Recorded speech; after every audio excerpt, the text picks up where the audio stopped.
형제들아, 하나님께서 마게도냐 교회들에게 주신 은혜를 우리가 너희에게 알리노니, 환난의 많은 시련 가운데서 그들의 넘치는 기쁨과 극심한 가난이 그들의 풍성한 연보를 넘치도록 하게 하였느니라.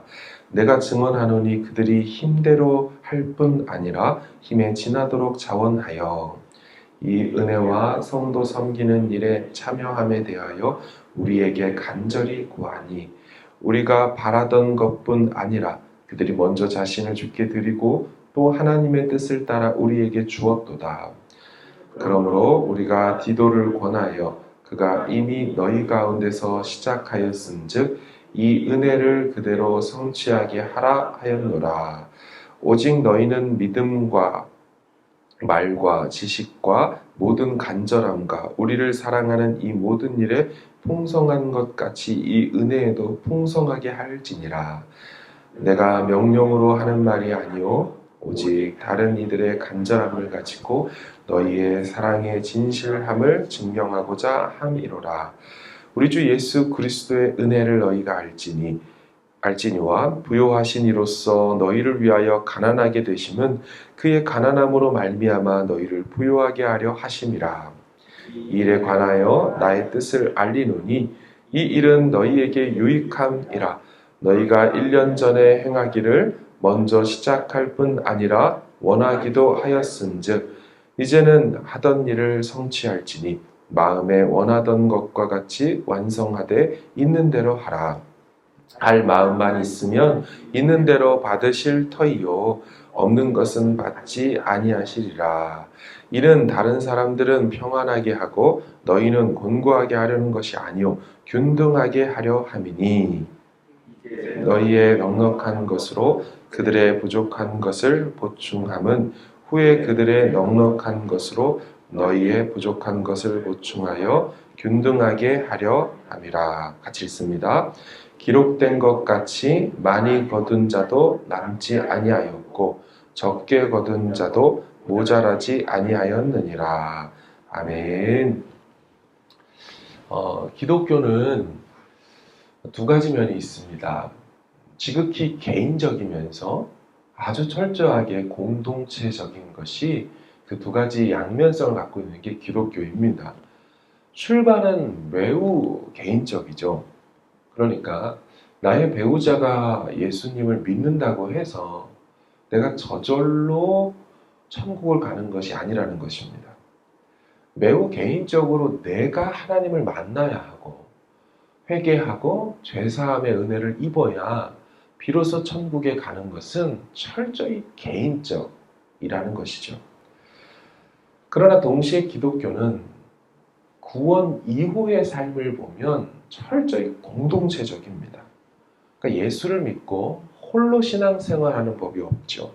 예수를 믿음과 동시에 포도나무 대신 그분께 우리는 가지로 접붙임 바 되어 수많은 가지들을 그 포도나무를 통하여 만나게 되는 것입니다. 지체, 파트를 이루게 되는 것이죠. 머리 대신 예수님께 우리 모두가 붙어서 몸을 이루고 지체를 이루는 것, 공동체적일 수밖에 없죠. 그래서 구원 이후의 삶은 철저하게 공동체적이어야 합니다. 이는 비유를 하자면 마치 출생은, 아이가 태어나는 일은 철저히 개인적으로 엄마 뱃속에서 나오는 것이지만 나옴과 동시에 그 아이는 곧장 가족의 일원이 됩니다. 나오자마자 곧바로 누군가의 형이 되고 누나가 되고 언니, 동생이 되는 것이지요.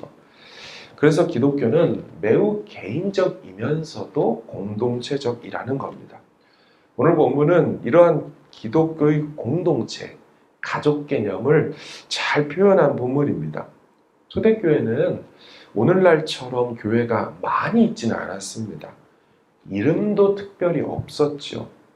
그저 교회가 있던, 신자들이 있던 그 지역의 이름이 교회의 이름처럼 불리워졌죠. 우리가 보는 이 고린도 전후서, 특별히 후서 아닙니까? 전서 1장에 보면 고린도에 있는 하나님의 교회, 지역명을 얘기하면서 지칭할 뿐이지 이름도 붙이질 않았습니다. 그러니까 초대교회들은 서로 매우 멀리 떨어져 있었고 많지 않았기에 심지어는 떨어져 있는 거리로 인하여 또한 그것 때문에 나라도 달랐고 문화도 매우 달랐습니다. 그러니까 옆 동네 교회 개념이 많지 않았다는 것이에요. 오늘 본문은 고린도 교회와 관련된 이야기입니다. 하지만 동시에 이 기독교의 공동체성으로 말미암은 또한 마게도냐의 교회의 이야기이면서 예루살렘에 있는 교회의 이야기이기도 합니다. 왜 제가 고린도 교회 또 고린도 후서를 보는데 마게도냐 즉 유럽 교회와 예루살렘 교회와 연결되었다고 할 수 있을까요?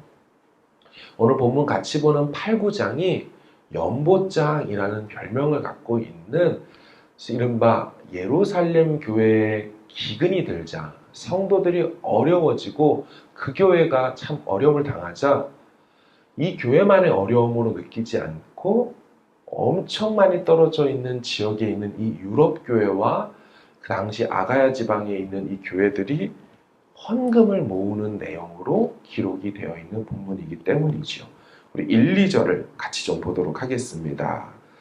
형제들아, 하나님께서 마게도냐 교회들에게 주신 은혜를 우리가 너희에게 알리노니 환난의 많은 시련 가운데서 그들의 넘치는 기쁨과 극심한 가난이 그들의 풍성한 연보를 넘치도록 하게 하였느니라. 아멘. 여기서 나오는 마게도냐 교회들, 우리한테 좀 어색한 표현이죠. 유럽 교회라고 표현을 할 수 있고요. 우리가 아는 교회 이름을 대자면 빌립보 교회와 데살로니가 교회를 성경에 나와 있는 교회로 알 수가 있습니다. 그러니까 표현이 왜 마게도냐 교회냐면 마게도냐 지역에 있는 교회를 통칭하다 보니까 그렇게 표현한 거예요. 마게도냐 교회가 있는 게 아니라 이름이. 자, 그래서 그 지역을 보면 빌립보 교회와 데살로니가 교회이죠. 이 마게도냐 교회들이 뭐 했습니까? 이 교회들이 예루살렘 교회가 어렵다고 사실은 자기들도 환난의 많은 시련 가운데 있었지만 오히려 넘치는 기쁨으로 풍성한 연보를 구제 헌금을 예루살렘 교회에 모아 보냈다라는 거예요. 대단한 교회죠. 여러분 예루살렘 교회와 빌립보 교회, 데살로니가 교회는 직선거리가 1400km가 넘습니다. 육로와 해상로를 따지면 2000km가 넘는 돈을 모아놔도 보내기인 것이 만만치 않은 그런 지역이에요. 사실은 소식을 들을 이유도 없고 들어도 아이고 뭐 우리가 너무 떨어져 있는데 어떻게 하겠어 이런 마음이 들만한 지역임에도 불구하고 인터넷도 비행기도 차도 없는 시대에 그 예루살렘 교회의 어려움이 자기네들도 어려우면서도 돈을 헌금을 모아 보내었다라는 거예요. 마게도냐 교회는 바울의 표현에 의하면 힘대로 하였고 힘에 지나도록 자원하여 성도 섬기는 일에 동참했다라고 말을 합니다. 빌립보 교회와 데살로니가 교회에 정말 저력을 볼 수 있는 대목이죠. 이들 교회도 시작된 지 얼마 안 됐거든요. 이처럼 초대교회는 개교회 중심적인 교회가 아니었습니다. 멀리 떨어져 있는 교회라 할지라도 그들은 정말 유니버셜 처치, 우주적 교회인 것처럼 한 몸을 이룬 것처럼 함께 동참하고 섬기는 생명적 관계로 살아있는 교회들이었어요. 이것을 교회가 자원을 했고요. 스스로 하겠다고 했고 힘대로 또 혹은 힘을 넘어서는 수준까지 동참했대요. 여러분 제가 말씀드린 이 동참이라는 표현이 이게 코이노니아라는 단어라고 말씀을 드렸죠. 그러니까 코이노니아가 살아있는 교회라고 하는 건 막 교제하고 잘 먹고 어디 놀러 잘 다니고를 얘기하는 것이 본질적 아니에요. 주의 일에 동참하는 일에 힘쓰는 교회를 바로 펠로우십, 코이노니아가 있는 교회다 하는 것이죠. 지금 사도 바울이요. 이 마게도냐, 유럽, 빌립보, 데살로니가 교회를 예를 들어서 지금 누구에게 말을 하는 거예요? 고린도 후서니까 고린도 교회에다 얘기를 하는 거예요. 그러니까 아가야라는 지방이거든요. 마게도냐 유럽 교회 말고 밑으로 내려오면 아가야 지방에 속해 있는 이 고린도 교회에 얘기를 하며 동참할 것을 요청하고 있는 거예요. 그러니까 오늘 본문은 고린도 교회야. 유럽 교회, 마게도냐 교회를 잘 봐봐. 힘들고 어려운 중에도 힘에 지나도록 그런 일을 했네. 이렇게 얘기를 하는 것입니다. 또한 당연히 오늘을 살고 있는 우리도 본받아야 될 대목이죠. 그런데 사실 오늘 본문에는 슬픈 장면이 숨어 있습니다. 언뜻 보면 바울이 아가 지역의 고린도 교회야 유럽의 마게도냐 교회들을 본받기를 원한다 라고 말하고 있지만 하지만 사실은 이 유럽의 마게도냐 교회 열심히 있는 그 모습은 원래 고린도 교회 모습이었거든요. 심지어 고린도 교회의 원래 그런 모습 때문에 유럽의 마게도냐 교회가 자극받아서 지금 그 모습을 갖고 있는 것입니다. 그러니까 다시 말하면 전세가 역전, 거꾸로 되었다라는 거예요. 자, 고린도후서가 13장이 있는데 오늘 딱 2장만 8, 9장으로 연보 얘기를 하고 그 다음에 다시 다른 주제가 원래 주제로 돌아갑니다. 불편하지만 9장 1, 2절을 좀 같이 보도록 하겠습니다. 바로 다음 9장 1, 2절. 자, 보십시오. 성도를 섬기는 일에 대하여는 내가 너희에게 쓸 필요가 없나니 왜 굳이 이런 얘기를 여러분 성도를 섬겨야 되는 일을 해야 됩니다라는 이 기초적인 말을 할 필요가 없다라고 했을까요? 2절. 이는 왜냐하면 내가 너희의 원함을 알미라. 이미 고린도 교회에 그런 마음이 있다는 걸 알아요. 그러면서 하는 말, 이 부분 때문입니다. 내가 너희를 위하여 마게도냐인들에게, 자, 유럽 교회입니다. 지금 열심 내는 그 유럽 교회 마게도냐인들에게 이런 말을 했대요. 바울이 찾아가서. 여러분, 마게도냐 여러분, 아가야에서는 1년 전부터 준비하였습니다. 라고 내가 자랑을 했었답니다. 과연 진짜 너희의 열심이 퍽 많은 사람들을 분발하게 하였느니라. 그죠? 고린도 교회의 이야기를 가져다가 유럽 교회에 가서 유럽 교회 여러분, 아가야 고린도 교회에서 이미 1년 전부터 예루살렘 교회 도우려고 헌금 모으고 헌신하고 있는 중입니다. 여러분들 이 아가야 교회, 고린도 교회 본받아야 합니다. 이렇게 해서 저들이 막 자극받아서 저 모양이 저 모습이 됐는데 지금 아가야 지방의 고린도 교회 여러분 전세가 역전이 됐어요. 여러분들이 성도 섬기는 일에 동참해야 된다는 건 이미 알고 있다는 거 나도 알아요. 하지만 그 열심이 다 어디 갔습니까? 하지만 그 마음이 다 어디 갔습니까? 라고 얘기를 하는 거예요. 왜 그랬을까요? 1년 정도 전에는 어마어마한 모습을 보였던 그 교회가 왜 이렇게 순식간에 역전되어서 오히려 본을 받아야 되는 그런 상태가 되었을까요? 도대체 그간에 무슨 일이 있었겠습니까? 다 살필 시간이 없죠. 요약을 하면 딱 2가지입니다. 첫째는 교회 내부적 문제였어요. 우리가 이미 봤던 고린도 전서의 내용처럼 교회에 파당 문제가 생겼잖아요. 바울, 게바, 아볼로파, 그리스도파 하며 교회가 막 쪼개지고 분열되어지고 은사 때문에 서로 크다, 내 은사가 높다 얘기하고 윤리적, 도덕적 해이 문제, 음란 문제, 정욕 문제 터져나오고 부활이 이미 지나갔다라는 중요한 교리마저 놓쳐버리는 교회가 홍역을 내부적으로 심하게 앓고 있으니 어떤 일이 일어난 거예요? 사명이고 교회됨이고 본질이고 다 잊어버린 채로 그 안에서 끙끙대고 있었어요. 이게 첫 번째 이유고요. 이미 고린도전서에 많이 나온. 2번째 이유는 고린도 후서가 쓰여진 이유 때문이죠. 그것은 어떤 경로인지는 모르는데요. 고린도 교회에 몰래 잠입해 온 거짓 교사들이 있었습니다. 그 거짓 교사들이 어떤 가르침을 교회에다 했냐면 복음의 정신을 훼손시키고 사도 바울의 권위와 사도성을 의심하고 부인하는 일을 했죠. 그러다 보니 바울이 부정되니까 바울이 고린도 교회를 세우고 개척했음에도 불구하고 그 어려운 교회를 섬기고 돕고 선교하는 그 일에 방해가 되고 끊어지면서 바울이 추진했던 모든 사업과 사역들이 다 멈춰버린 것입니다. 원리는 항상 같습니다. 교회가 내분을 겪고 내부적으로 홍역을 앓고 있으면 본질적인 원래적 사명을 할 수가 없는 거예요. 교회 거짓 교사들이 몰래 들어와서 교회 영적 질서를 흐트러버리며 사도권을 인정하지 않으면 교회의 교회된 일을 하지를 못하죠. 이건 가정도 마찬가지 아닙니까? 가정도 내부적 갈등으로 엄마 아빠가 싸우고 있는데 그 아이들이 무엇을 보고 자라고 어떤 미래를 꿈꿀 수가 있습니까? 부모의 권위가 땅에 떨어지고 가정 내 질서가 없으면 어떤 일도 제대로 해낼 수가 없죠. 가정이 가정될 수 없습니다. 사랑하는 여러분, 오늘 본문에서 헌금, 연보의 원리를 말할 수도 있어요. 연보의 중요성이 얘기될 수 있어요.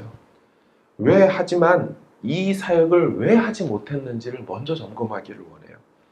교회가 아팠기 때문에, 건강하지 못했고 질서가 없었고 그러니 명성도 떨어졌고 그 대단했던 아가야 지방의 고린도 교회가 아니었던 거예요. 그래서 부탁드리는 것은 여러분, 우리가 이 땅의 교회들을 위해서 기도해야 합니다. 교회들마다 하나님이 그 지역에 세우신 목적과 이유가 있어요. 내부적으로 교회들이 아파하지 않도록, 거짓 교사들이 잠입해 들어와 교회를 어지럽히고 무너뜨리지 않도록. 여러분, 이단 신천지가 향하는 행동이 딱 이러한 행동 아닙니까? 들어와서 대번에 거짓 교사들, 여우를 때려잡아야 된다고 하며 그렇게 교회 질서를 어지럽히는 것처럼 같은 마음으로 한국교회와 한인교회들을 위해서 기도해 주시기를 바랍니다.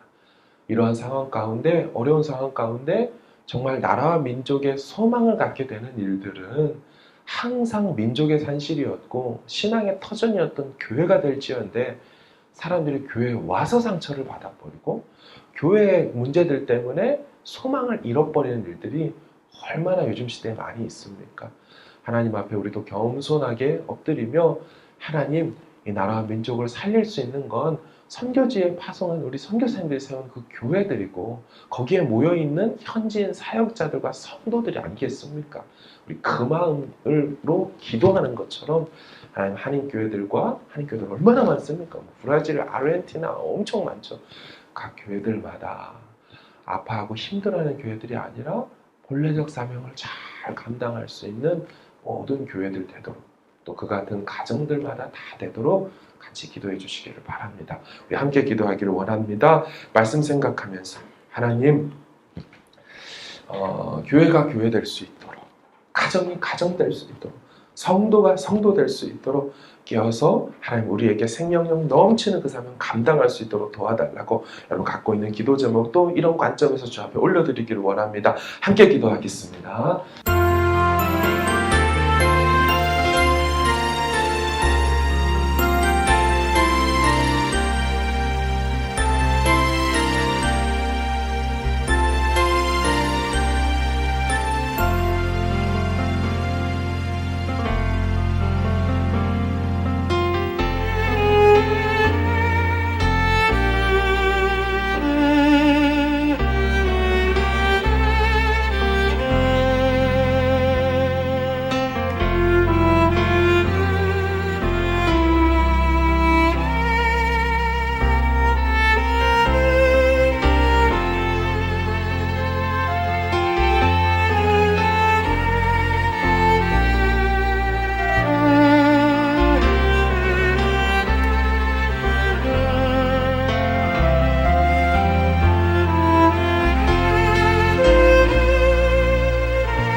있습니다.